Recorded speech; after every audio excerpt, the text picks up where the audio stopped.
Good morning, students. Today we will study about the country's development goals, indicators of development. Countries के जो developmental goals हैं और कौन कौन से ऐसे इंडिकेटर्स हैं जो कि डेवलपमेंट के बारे में बताते हैं. We have seen that different persons have different developmental goals for themselves. Similarly, different persons may have different and conflicting notions for country development goals. हमने अभी तक पढ़ा कि जो डिफरेंट पर्सन्स हैं उसके अपने डेवलपमेंटल गोल्स जो हैं वे डिफरेंट होते हैं और कभी कभी जो ये डेवलपमेंटल गोल्स हैं वे कॉन्फ्लिक्टिंग होते हैं. जैसे मैंने आपको एग्जांपल में दिया था, जो बिग फार्मर्स हैं वे क्या चाहते हैं कि चीप लेबर मिले, ज़्यादा आवर्स तक वे कम से कम जो है वेजेस में काम करें. दूसरी ओर वर्कर्स क्या चाहते हैं कि मिनिमम आवर्स वे काम करें और मैक्सिमम उसे वेजेज मिले. इस प्रकार जो उनके नोशंस हैं, डेवलपमेंटल नोशंस, वे एक दूसरे के कॉन्फ्लिक्टिंग हैं. Hence, the question arises that how can we synthesize between different goals? Can there be a fair and just path for all? तब फिर इसमें करेंगे कि क्या कोई ऐसा रास्ता है जो कि सभी के डेवलपमेंट के लिए आवश्यक हो, जिसके आधार पर हम यह कह सकें कि सभी का जो है डेवलपमेंटल गोल्स सेम है, इक्वल है. What can be better way of doing this? How can we choose a goal which can benefit a large number of people rather than a small section of the people? कौन से ऐसे तरीके होंगे जिससे कि nation के, society के maximum number, large number of people को बेनिफिट मिले, ना कि स्मॉल जो नंबर है, स्मॉलर नंबर, उस सेक्शन को बेनिफिट मिले. When we discuss about country development goals, we have to think about all such questions.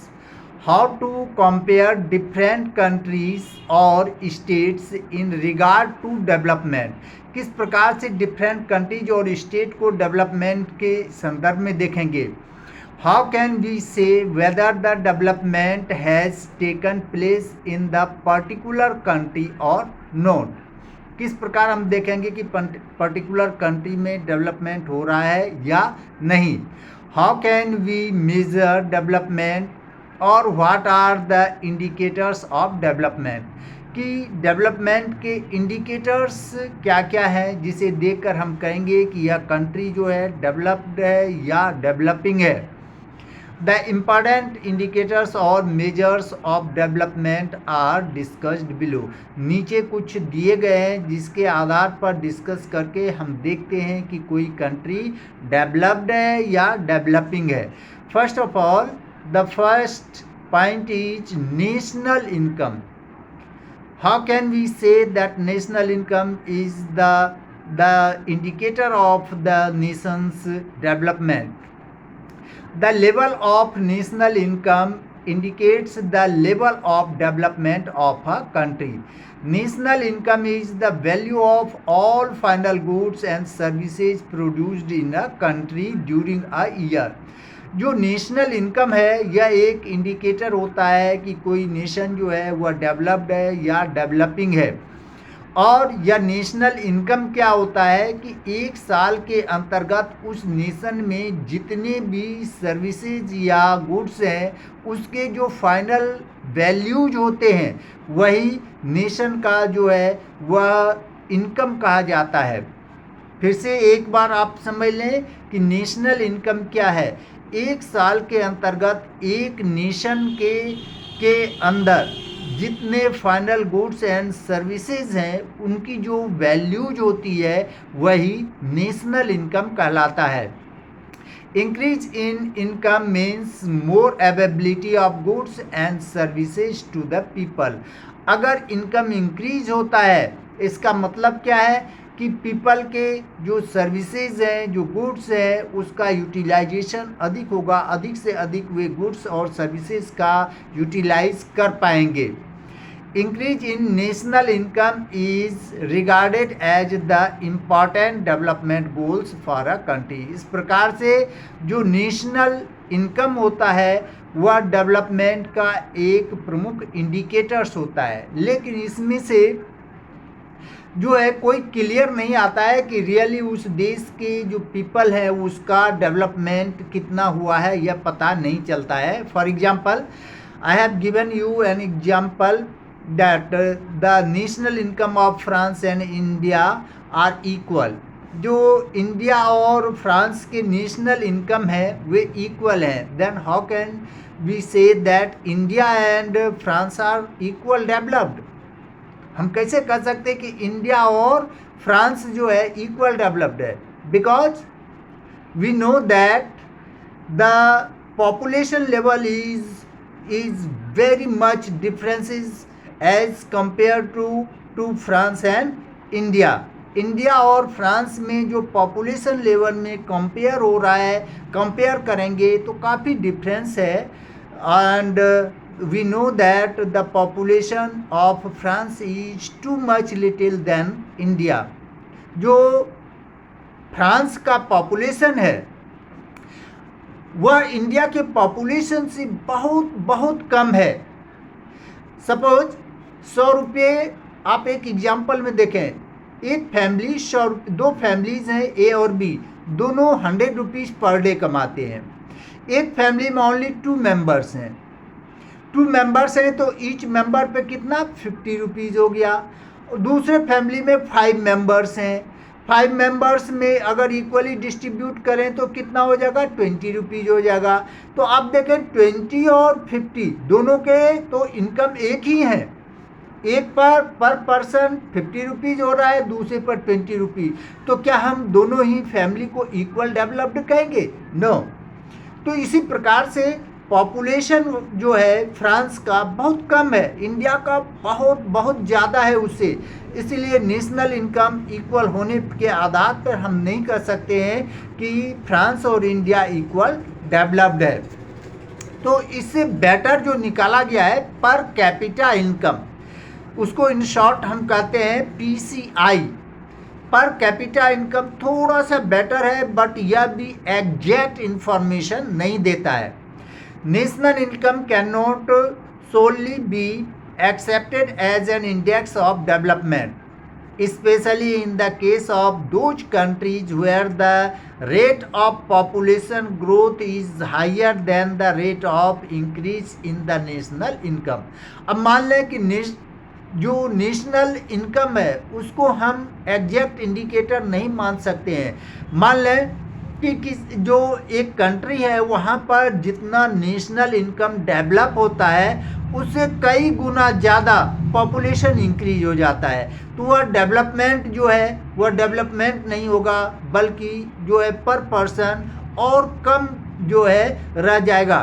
मान लें कि एक फैमिली में 100 रुपीज़ कमा रहा है और 5 इयर्स बाद उस समय जो जब 100 रुपीज़ अर्निंग है पर डे, तो उस समय 2 मेंबर्स हैं यानी 50 रुपीज़ हो गए। 5 इयर्स बाद उसमें मान लो कि 2 और मेंबर्स आ गए, 4 मेंबर्स हो गए, तो अब कितना हो गया 25 हो गया।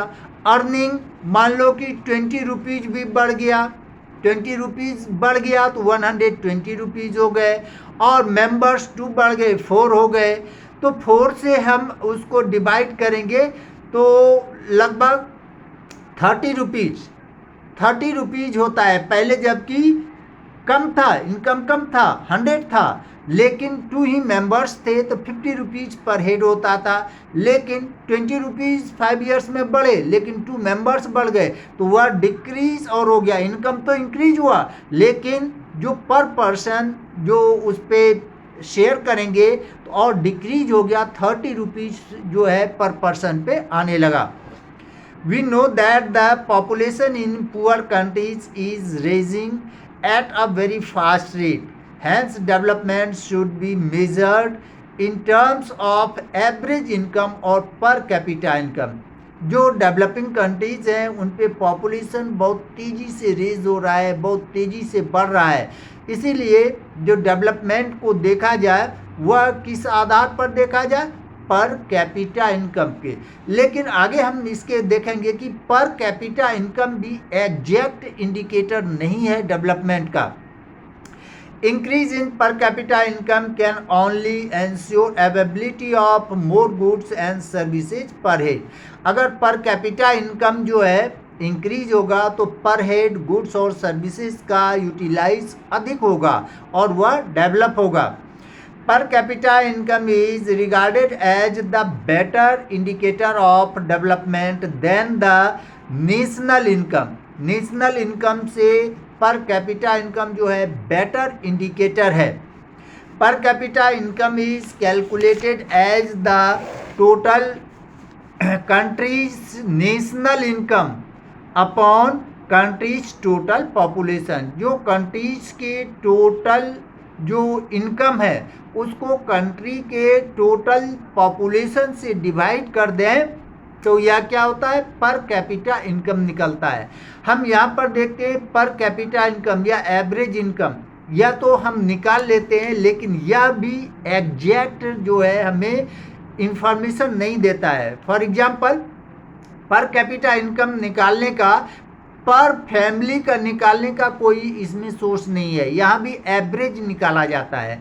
एवरेज निकालने में फॉर एग्जांपल मैं कहूँ कि 5 फैमिलीज़ हैं और 5 फैमिलीज़ का जो है उसमें से कोई जो कमा रहा है 500 रुपीज़, 600 रुपीज़, 650, 750 एंड 44,800, और इन सबों का रेशियो जो निकल के आता है 9,460 रुपीज़।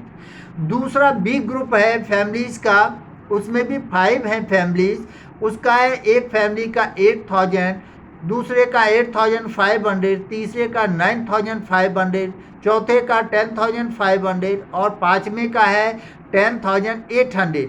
और इसका भी रेशियो निकालते हैं, एवरेज निकालते हैं तो वही 9,460 रुपीज़ होते हैं। क्या दोनों ही ग्रुप के जो फैमिलीज हैं वे इक्वल डेवलप्ड हैं? No, of course we will say no. Why? Because we see that in first group of families, 4 families income is too much little। जो फर्स्ट ग्रुप में देखा उस फैमिली में जो इनकम है बहुत कम है, 500, 600, 650, 750, but one families income is too much high. जो एक फैमिली है उसकी इनकम बहुत हाई है, 44,800, which was the main reason to improve the average income and it arises 9,460। और यही एक फैमिली का जो इनकम बढ़िया है उसी के कारण क्या हुआ, एवरेज इनकम जो है वह 9,460 रुपीज़ हो गया। लेकिन दूसरे जो ग्रुप ऑफ फैमिलीज़ हैं उसमें देखते हैं कि डिफरेंसेस जो है फैमिलीज़ के अर्निंग के वो बहुत कम है, जैसे 8,000, 8,500, 9,500, 10,500 और 10,800, यानी बहुत थोड़े का डिफरेंसेज है।